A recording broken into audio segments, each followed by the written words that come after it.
कामयाब जैसे ही अस्पताल से डिस्चार्ज हुआ, उसने एक ऐसा जुनूनी फैसला कर लिया जिसने सबके होश उड़ा दिए। वो किसी को बताए बगैर सीधा मौलवी साहब के पास पहुंचा और उन्हें जबरदस्ती अपनी गाड़ी में बैठाकर ईरा के घर की तरफ रवाना हो गया। कामयाब का दिल गुस्से और तड़प से भरा हुआ था और वो अब मजीद किसी इंतजार या किसी सफाई के हक में नहीं था। वीडियो में आगे बढ़ने से पहले अगर आप मेरे चैनल पर नए हैं तो लाइक और सब्सक्राइब कर दें। जब ईरा के घर के बाहर गाड़ी रखी और कामयाब ने मौलवी साहब के साथ अंदर कदम रखा तो सामने खड़े डॉक्टर इरफान के पैरों तले से जमीन निकल गई। डॉक्टर इरफान ने गुस्से से दौड़ते हुए पूछा कि कामयाब, तुम यहाँ उस वक्त मौलवी साहब को लेकर क्या साबित करना चाहते हो? कामयाब ने बड़ी सर्द मेहरी और एतमाद के साथ जवाब दिया कि मैं यहाँ आपसे कोई भीख मांगने नहीं बल्कि अपना हक लेने आया हूँ। उसने मौलवी साहब की तरफ इशारा करते हुए कहा कि मैं ईरा से अभी इसी वक्त निकाह करने आया हूं और उसे साथ लेकर ही जाऊंगा। डॉक्टर इरफान ने तड़ककर कहा कि तुम्हारी हिम्मत कैसे हुई ये सोचने की भी? तुमने मुझसे वादा किया था कि तुम कभी पलट कर नहीं आओगे। कामयाब ने माजी का जख्म खरीदते हुए कहा कि वादे तो आप लोगों ने भी बहुत किए थे, लेकिन एक झूठ की बुनियाद पर मुझे दर दर की ठोकरें खाने पर मजबूर कर दिया।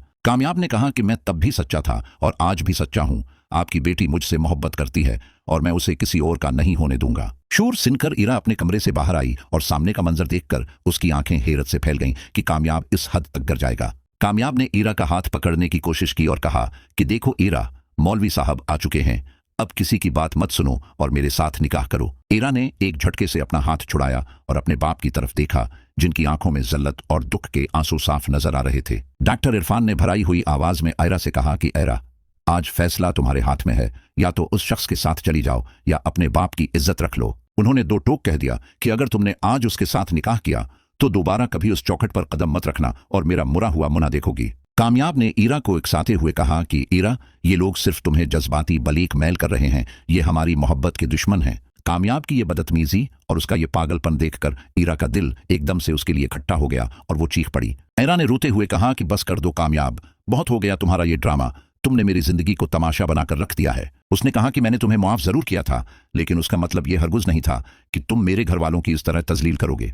ईरा ने मौलवी साहब के सामने खड़े होकर साफ इनकार कर दिया कि मैं उस शख्स से कभी निकाह नहीं करूंगी जो मेरे बाप की इज्जत नहीं कर सकता। ईरा ने कामयाब की आंखों में देखकर कहा कि तुम मोहब्बत नहीं करते, बल्कि तुम्हें अपनी अना की जीत चाहिए और मैं तुम्हारी इस अना की भींट नहीं चढ़ूंगी। ये सुनकर कामयाब के चेहरे पर हुवाइयां उड़ने लगे। उसे उम्मीद थी कि ईरा उसके जुनून को देखकर उसका साथ देगी, मगर यहां बाजी पलट चुकी थी। डॉक्टर इरफान ने कामयाब को घर से निकल जाने का हुक्म दिया और कहा कि अब दोबारा कभी मेरी बेटी के आसपास भी नजर मत आना। कामयाब बोझल कदमों के साथ मौलवी साहब को लेकर वहां से निकला। इसके दिल में अब मोहब्बत की जगह एक अजीब सी नफरत ने ले ली थी।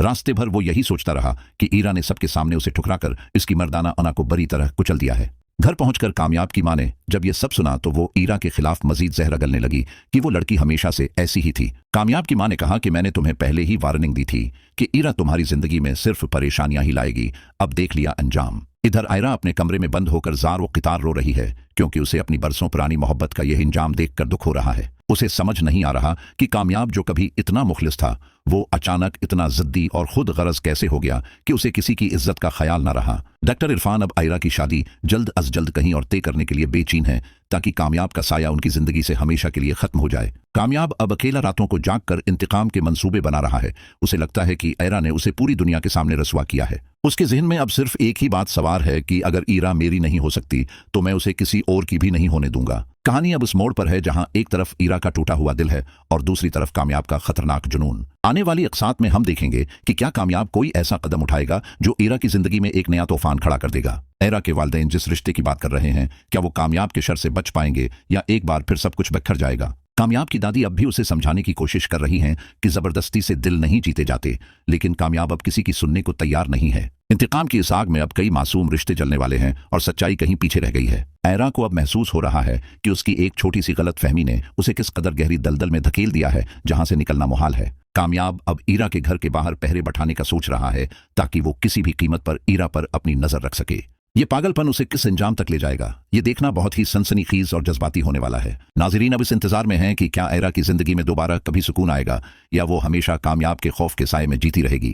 कुदरत का इंसाफ अब किस तरह से सामने आएगा, ये सब कुछ मेरी जिंदगी की अगली किस्त में वाज़ेह होगा। रिश्तों की उस टूट फूट में अब सिर्फ वही जीतेगा जिसका हौसला बुलंद होगा, और ईरा अब अपनी जिंदगी का कंट्रोल खुद संभालने के लिए तैयार है। कामयाब की ये शिकस्त इसे एक बदतरीन इंसान बना देगी या उसे अपनी गलती का एहसास होगा, ये वक्त ही बताएगा। तब तक के लिए हमें उस ड्रामे के अगले धमाकेदार मोड़ का बेसब्री से इंतजार रहेगा, जहां सच और जुनून का आमना सामना होगा।